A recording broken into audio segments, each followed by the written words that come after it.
Paul Ryan did give me a call, and he felt that I had to make a decision, but he advised me that it would be good for me to step down. Well, I told him that I was going to be looking at this very seriously, trying to weigh all of the different points on this, and that I would make the decision, because it's not about me.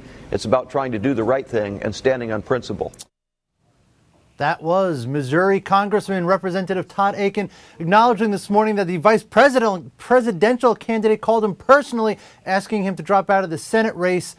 Hasn't done it yet, but the pressure is growing. This is really becoming, this is a national issue. This is a huge issue for the Republican Party. Good morning, everyone. This is the Markets Hub. I know it's the Markets Hub. We're talking politics this morning because this is the big story this morning. And we have Louise Radnofsky down in Washington to give us the latest on this one. Louise, as it stands right now, Todd Akin has not dropped out of any races, has he? That's exactly correct. It sounded from what he was saying this morning on talk shows, and it's worth noting that he'd gone to a more widespread audience with those talk shows. Yesterday, he was mostly speaking with conservative audiences. It sounded from that as if he was considering still dropping out, and he mentioned, of course, that he's been put under considerable pressure by the presidential ticket to do so, but that right now he was considering staying in, and indeed, in some cases, he sounded very much like he was planning on doing that. Yeah, now, you know, it's funny, I had off yesterday, Louise, and I happened to be driving around, and I heard his interview on the Sean Hannity show, and he sounded like he almost didn't get it, really, quite frankly. This call from Paul Ryan, do you think that sort of focused his mind in any way, a little more, perhaps?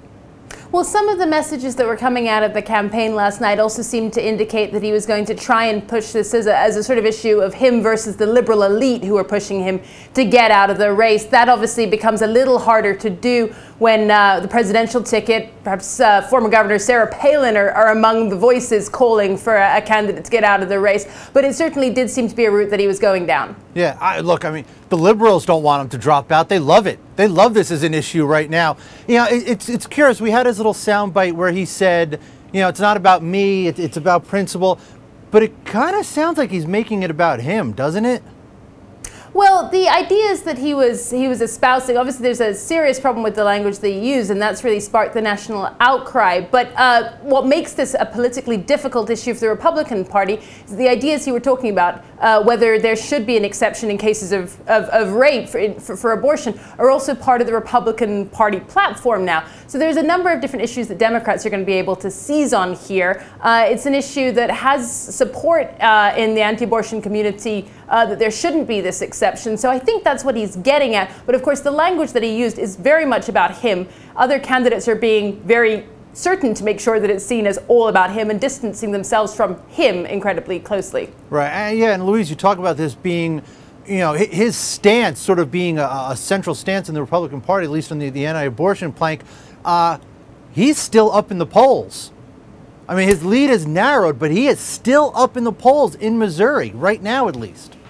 I think it's hard to tell in the immediate days after these comments how they're going to play out and how they're going to play out perhaps over a 3-month campaign. Certainly it seems surprising to some folks who've watched the barrage of calls from to drop out that he hasn't done so yet. But he hasn't. The deadline to do so yesterday, the 5 p.m. deadline that would have made for a straightforward way for him to do it, has passed. And so now there's a question of what will happen over the next few weeks and months. Right now, obviously Missouri is a pretty key race. The GOP is focused on it as a key race. They think the challenger McCaskill is weak. They can get her out. They can jump in. The convention starts on Monday. How much? You said he missed the deadline for dropping out. This is not going to be settled by Monday. Do you think it is? And if it isn't, how does this color the convention?